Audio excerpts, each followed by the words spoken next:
Hello, everyone. Welcome to the Thriving Marriage Podcast. I'm just going to be running this solo today as Heather is out. Today, I am going to be going over the second part of, or the continuation from last week. So if any of you had not listened in, we've been discussing basically the process that we go through with High Thrive Coaching. We're talking about how do you actually stop divorce in its tracks? How do you actually get to the point where your spouse falls in love with you again? I'll tell you that we've gone through a lot of effort to kind of research this, to test things out with clients. We Heather and I have been doing this now for roughly 8 years, just focusing in on relationships, on marriages that are in crisis. And so we've taken a lot of that experience, and we're always trying to refine our process and make sure that we get the best results possible. So we'd asked you before, like, what you really thought would really what it takes to stop a marriage that's on a brink of divorce. But we went over some of the answers last week, and I see all of your responses there, and so many people saying, I have no idea what I'm doing. Some people are just saying, hey, I'm hoping and I'm praying. But like, there's just a large amount of people that say, I don't know how to do this. I don't know how to put everything back together and make everything okay again. And I'll tell you, it's not easy. There's so many people that say, okay, well, once it's done, if your partner is saying considering wanting out, then that's just it. That's the nail in the coffin that says the marriage is over. And we don't think so. Actually, we recently went through and studied some of our outcomes with our clients. We really want to make sure that our program is effective. We're going over the numbers, and while it's sad that we can't save every single last one of the marriages that come our way, we were looking at the numbers, and it's showing at least a good 80% of positive outcomes with our clients. As in, we get at least 80% of our clients in a much better position, a position where they're at least starting to be able to talk to their spouse again, start to solve problems again, and get on that road to fixing their marriage, if not further. A good chunk of our clients get a lot further than that as well, actually getting into couples counseling and towards reconciliation. So a lot of what we're doing last week, a lot of what I'm doing this week, is explaining that process and showing you that there are some steps to take to go from this situation that's in crisis to having your spouse fall back in love with you again. So last week we did go over a couple of those stages. We started off with that assessment stage, talking about how it's really, really important to understand the situation, understand what the impossible problem is in the relationship, understand the root causes, why the relationship didn't heal on its own. We also talked about the resistance stage, understanding that even when we make changes, we anticipate that there's going to be a lot of pushback from many, many partners who are considering divorce. I would almost guarantee that if there is a strong consideration of divorce, and then if you start making some changes, it fairly well, I wouldn't say 100% of the time, but a good most of the time, we're going to see some pushback, some resistance. And a lot of what we talked about is what are our thoughts during that stage. So this week, I just wanted to finish up some explanation of the process. Now, of course, this is mostly a high-level overview. This is a situation where, there's a lot of complication and a lot of steps on how to go about this in the correct way. And so, I'm not going to say, hey, what we've been explaining last week and this week as well is not going to be helpful. I'm just going to say, hey, if you're in this situation, Sure, please listen to the podcast, but make sure that you're getting some help, some support, even if it's not with us, at least with someone else, some other professional team. So with that said, like I said, we went over the assessment stage, this resistance stage. This brings us into the pause phase. And I know in the past, we've kind of talked a lot about that in, say, various videos and some of our marketing. So if you've created some understanding during the assessment stage and you spent some time building up that new narrative during that resistance phase, despite there being some resistance, that brings us to this point right here. And this is really where we begin the process of balancing things out just a little bit and start making more requests from your partner. Remember, it's only really possible if you were able to objectively point out where you have been making changes yourself. Otherwise, it's unlikely that you'll get any amount of cooperation. Even further, it's only really effective if you have really done well with like communicating consistently. If we talk about our home messages within this program, as in if you've really stuck to certain themes that are going to be healing and connecting and fixing all those problems. Like basically what I'm getting at is you can't really start balancing out. You can't really start asking for more things from your partner at all if they're on the, especially if they're on the way out, if you haven't been establishing your position well first. So this pause stage is all about then gaining some small amount of that cooperation from your partner. And I call it the pause stage because in it, we're usually asking your partner to put a pause on something, even if it's something small, effectively asking them to keep some of their behavior in check. Now, this, ideally, we would want to pause on maybe the divorce process, but it might be something smaller, something like, let's put a pause on intense arguments, on some of the bitterness, a pause on moving out of the house. And I'm even calling it the pause phase because it's not necessarily a focus for or a request for your partner to go about and do something proactive to fix the marriage. We're just happy within this program to say, hey, can you keep your behavior in check and put a stop on some of this damaging behavior that's going on? Like the whole objective for this is mostly just to say, can we get them to stop and think a little bit about their behavior? Why is this important? Why would I be, say, asking for these sort of things rather than, demanding, say, for instance, that the affair ends or demanding that reconciliation happens, that they go to therapy? I think in a lot of cases, if your partner has been considering divorce, taking too many steps, or basically requesting for so many steps removed from where they are at currently tends to backfire a little bit. Too often we see someone choose to leave a marriage and really just not consider looking back from that decision. And often the mistakes that created the marriage crisis, they can be resolved. And there isn't really a need to actually go through with the divorce. But for your partner to start considering this, they really need to start gaining some confidence that things can be different, whether that is with you or even with them.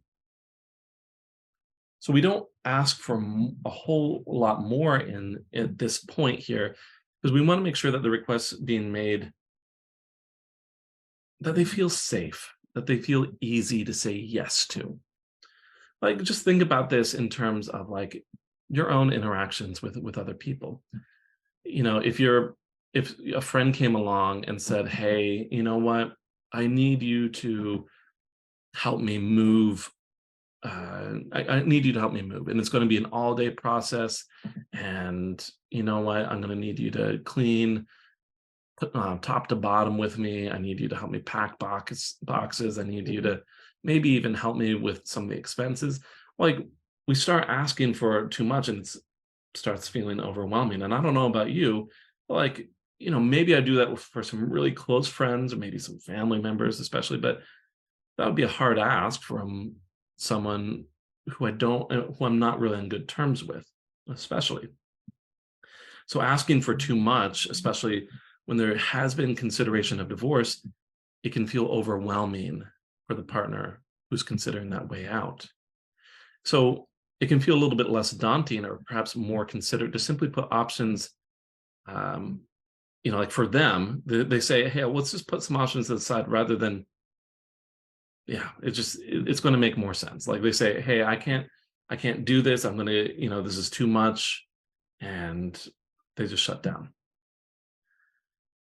So like when you've gone and said, hey, let's put an end to the divorce process, or you've tried to ask them to agree to some reconciliation, um, it can be a really difficult thing. And what we want is for this to feel much more natural. That comes about because your partner is strongly desiring to do so, rather than because they are feeling coerced or needing to be convinced to do so.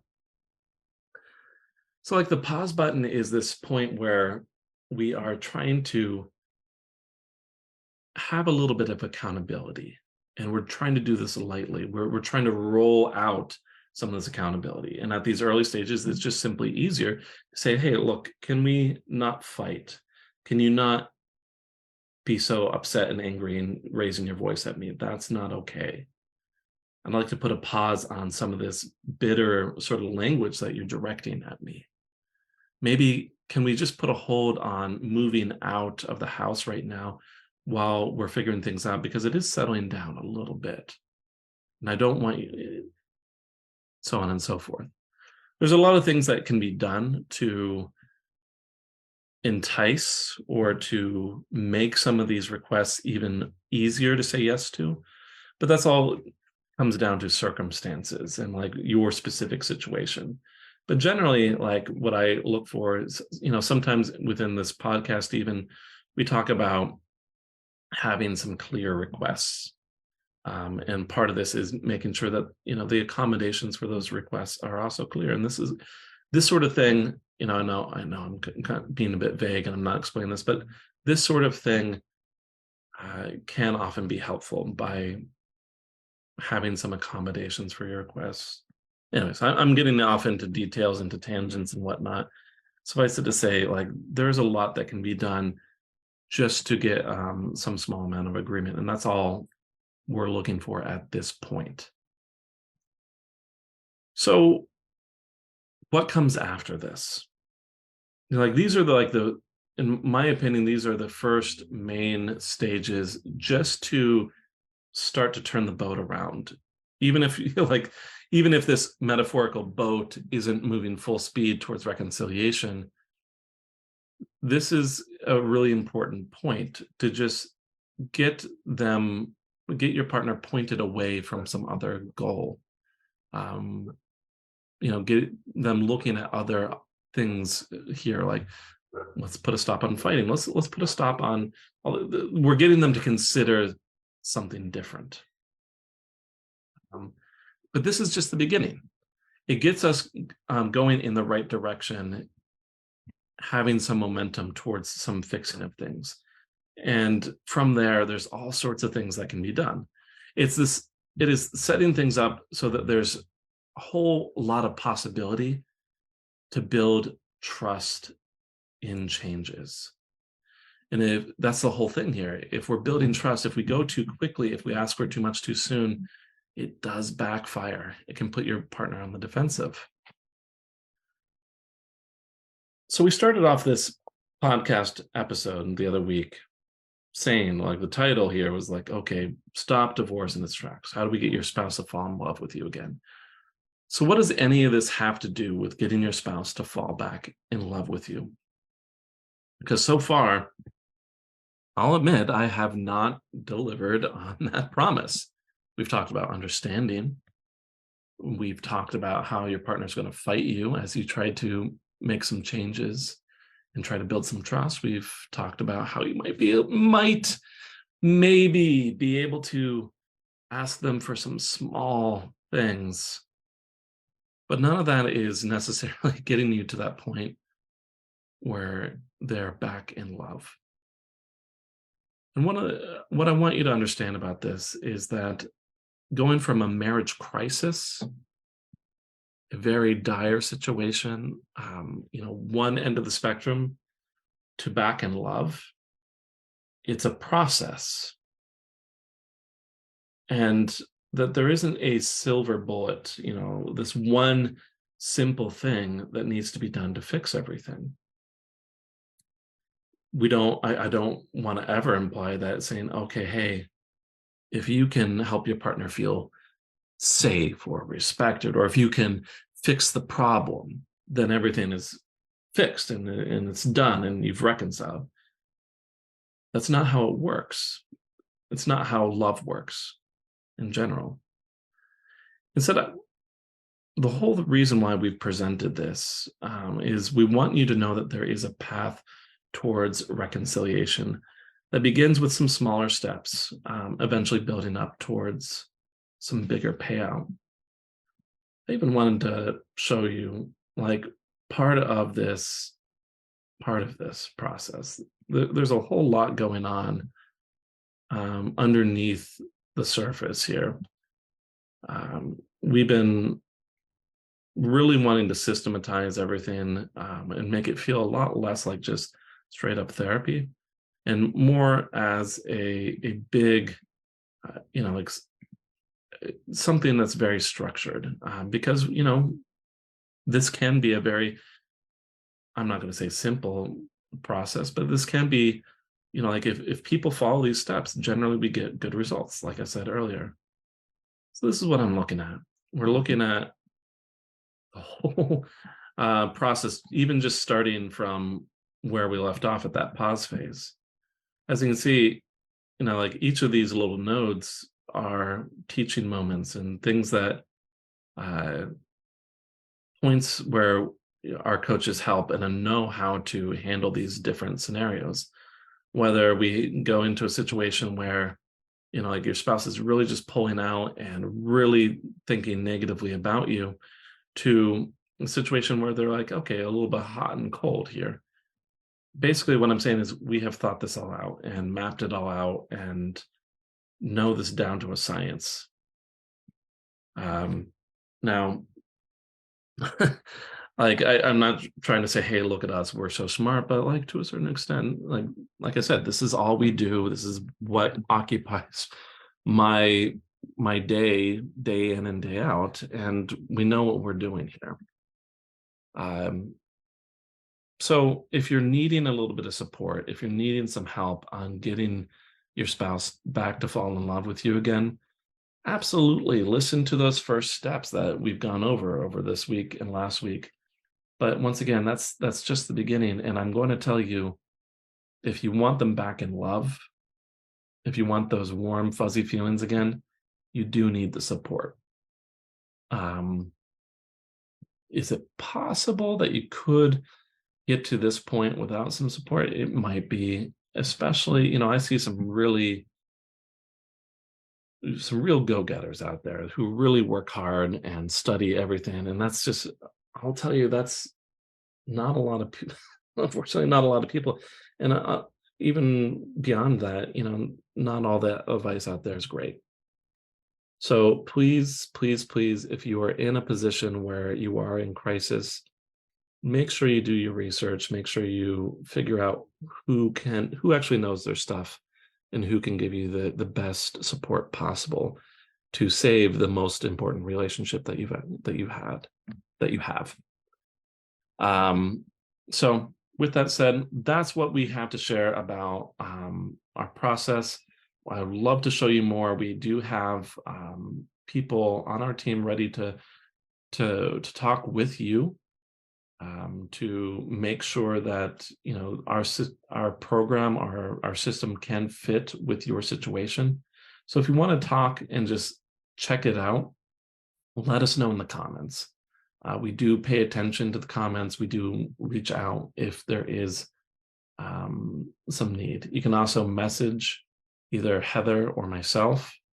I will admit that we want to make sure that we are giving some support and we are responding. So I do have some people that do monitor some of my messages. But what I'm getting at here is we're always available.